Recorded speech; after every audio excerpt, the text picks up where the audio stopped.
Welcome to True nine News. Kuntinagulagudem గ్రామం పేరు లేకపోవడం గ్రామ ప్రజలు ఆందోళన. స్థానిక కొత్తగూడెం ఎమ్మెల్యే కూనమనేని సాంబశివరావు, జిల్లా కలెక్టర్, మున్సిపల్ కమిషనర్ స్పందించి కుంటినాగులగూడెం పేరు చేర్చవలసిందే కోరుతున్నారు. భద్రాద్రి కొత్తగూడెం జిల్లా పాల్వంచ మండల కార్పొరేషన్ డివిజన్ ప్రక్రియ విభజన భాగంలో 9వ వార్డులలో 1950 నుండి నేటి వరకు గెజిట్ లో ఉన్న గ్రామం కుంటినాగులగూడెం లేకపోవడం వలన గ్రామ ప్రజలు ఆందోళన వ్యక్తం చేస్తున్నారు. కుంటినాగులగూడెం గ్రామం పేరును చేర్చవలసిందిగా గౌరవ కొత్తగూడెం శాసనసభ్యులు కూనమనేని సాంబశివరావుకి, జిల్లా కలెక్టర్ కి, మున్సిపల్ కమిషనర్ కి విన్నవించుకుంటున్నారు.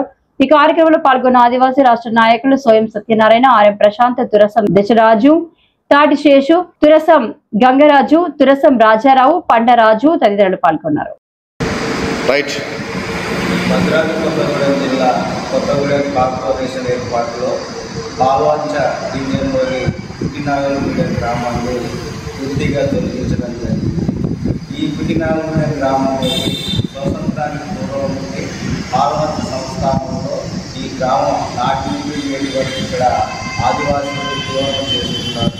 ఈ యొక్క కార్పొరేషన్ ప్రక్రియలో ఏదైతే విభజన చేశారో విభజన ప్రక్రియ అనేది సమగ్రంగా లేకపోవడం వల్ల ఒక గ్రామాన్ని మొత్తాన్ని పూర్తిగా ఇచ్చేయడం వల్ల ఉన్న గ్రామ ప్రజలంతా కూడా మున్సిపాలిటీలో ఉన్నామా, గ్రామ పంచాయతీలో ఉన్నామా, లేక కుంటినాగులగూడెం గ్రామాన్ని సపరేట్ గ్రామ పంచాయతీ ఏర్పాటు చేసే ప్రక్రియ ఉన్న ప్రభుత్వం ఆలోచించాలనే దాని మీద మేమందరం కూడా అయోమయ పరిస్థితులు ఉన్నాం. దీనిపైన స్థానిక శాసనసభ్యులు, మున్సిపల్ కమిషనర్, సంబంధించిన శాఖ వారు మొత్తం కూడా ఏదైతే ఈ లిస్టుల్లో ఇంటి పేర్ల ప్రక్రియతోనే చాలా అస్తవ్యస్తంగా ఉన్నది దాన్ని పునఃపరిశీలన చేసి ఈ గ్రామాన్ని కార్పొరేషన్లో నామకరణం చేసి, అదేవిధంగా ఎస్టీ తెగకు చెందిన కుటుంబాలు కాబట్టి గిరిజన గ్రామాలతోనే ఈ గ్రామం డివిజన్ ఏర్పాటు చేస్తే బాగుంటుందని ఈ సందర్భంగా అధికారులకు,